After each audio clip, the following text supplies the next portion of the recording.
I look at some of our musicians and my heart cries for them.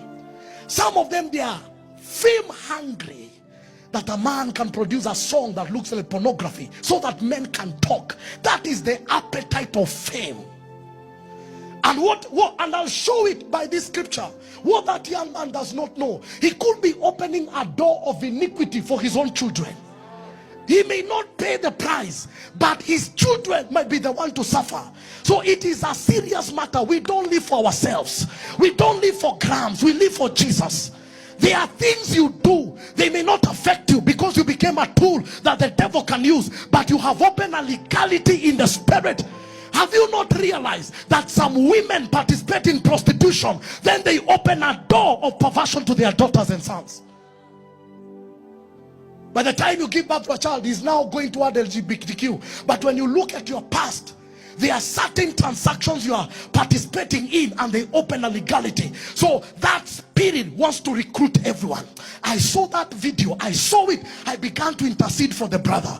Because in his ignorance, he may not know. He will get 1 million views. But he may not know the repercussions in the realms of the spirit. Not just for a generation, for his own family. And what I can tell him, because of the revival that is coming upon Kenya, some of those staff, they will be judged highly. They will be judged highly. I stand under the anointing to tell you, God is jealous about this generation. I have seen, I have prophesied, and I can prophesy again. There are people who began things during COVID. Judgment came upon them. That hand of judgment is still upon this land. And I plead for mercy. Because my joy is not when judgment lands on a man. I plead for mercy. I plead for mercy because I know his heart. Generational iniquity will touch that thing. There are things the devil will initiate you to do, but they don't just affect you. You might think you are just opening a bar. The next thing, all your children die of alcohol. You are just doing a wine and spirit business. You don't drink. You even tithe.